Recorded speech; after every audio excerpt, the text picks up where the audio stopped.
అది వాస్తవమా? వాస్తవం అయితే ఒకవేళ మీరు డబ్బు వాడుకోవడం మాకు చెక్ ఇవ్వడం జరిగింది. ఆ లోన్ని మేము తిరిగి రిటర్న్ మేము కిస్తీల వారీగా ముట్ట చెప్పడం జరిగింది. ముట్ట చెప్పడం జరిగిన తర్వాత మాకు ఎన్ఓసి నోటివ్ సర్టిఫికేట్ ఇచ్చారు. ఇచ్చిన తర్వాత మేము డాక్టర్ రిజిస్ట్రేషన్ వేరే కంపెనీ అయిపోయింది. సార్ ఇది సిస్టంలో మరి ఆన్లైన్లో చూపుతుంది కదా అని చెప్తే టెక్నికల్ ఇష్యూ చెప్పడం జరుగుతుంది, అది మేము తీసేస్తాము, ఓపిక పట్టండి అన్నాడు. సంవత్సరం క్రితం నుండి చెప్పిన ఒకరోజు బ్యాంకులో ఉండి వెంకన్న గౌడ్ సార్ ఫోన్ చేస్తే ఎందుకు ఫోన్ చేస్తున్నావు బే, నువ్వు నాకా ఫోన్ చేసేది అన్నాడు.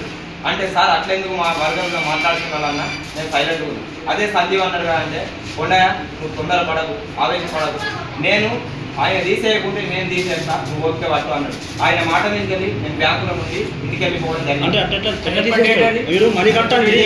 6 లక్షల లోన్ డేట్ 2023 21 క్లోజ్ అయింది. 21 క్లోజ్ 23 రిసిప్ట్ ఎప్పుడు ఉంది?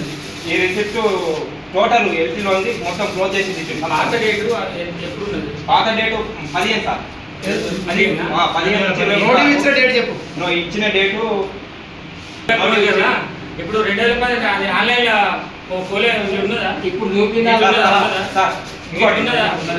సార్ ఉన్నది ఇప్పుడు కూడా చూసినా 21 ఏదైతే ఉన్నదో అది ఆన్లైన్ ఎంట్రీకి కావాలి. ఇది లోను ఇప్పుడు నేను సిస్టమ్ లో చూపడం జరిగింది. చూపడం జరిగితే 5,92,000 రూపాయలు లోను దిగున్నట్టు చూపుతుంది. మేమైతే బ్యాంకు ద్వారా అంటే ఈ డబ్బులు వీళ్ళు వాడుతున్నట్టు మీరు అంటున్నారా? ఈ డబ్బులు మేము వాడుకోని వాళ్ళు అట్లా సబ్మిట్ చేయలేదు, వాళ్ళు సబ్మిట్ చేసినాము. టెక్నికల్ ఇష్యూ వల్ల సరే ఫోన్ అంటారు, కానీ వీళ్ళు వాడుతున్నట్టే ఉన్నది. అంటే టెక్నికల్ ఇష్యూ ఎప్పని చెప్తాను వాళ్ళు సంవత్సరం నుండి చెప్తున్నారు.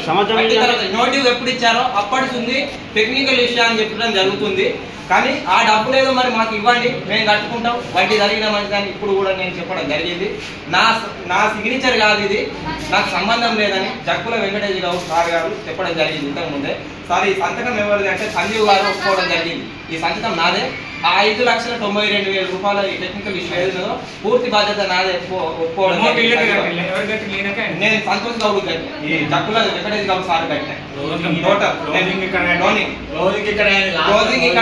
డబ్బులు ఆయన కట్టిన.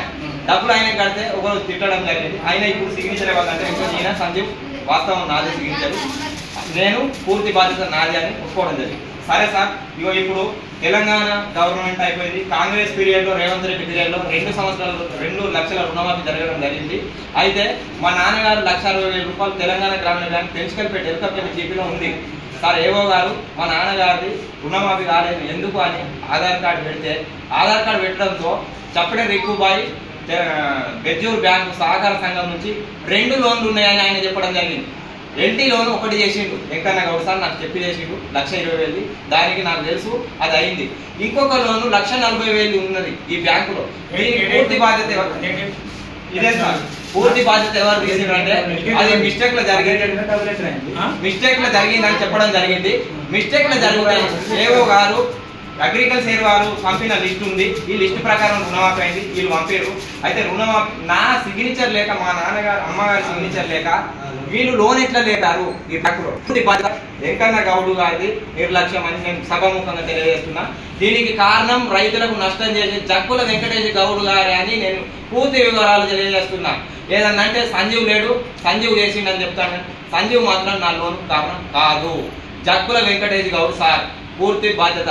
రేపు ఏమన్నా నాకు లోన్లు ఇలాంటివి అయ్యి కానీ పూర్తిగా క్లోజ్ కాదనుకో, నాకు టోటల్ బిల్స్ ఉన్నాయి. ఇలాంటిది ఏమన్నా కానిచో మా అమ్మ సీదా చెప్పింది నిన్న, పురుగుల మందు తాగి ఆత్మహత్య చేసుకుంటా, ఎక్కడ వెంకటేష్ గౌడ్ గారి ఇంటికి పోయి ఆత్మహత్య చేసుకుంటా అని చెప్పడం జరిగింది. దీనికి నిర్లక్ష్యం పూర్తి వెంకటేష్ గౌడ్. నాకు డాక్టర్ ఇచ్చేటప్పుడు కూడా నాకు ఇష్టం లేదు, నేను చదువుకున్న వ్యక్తి.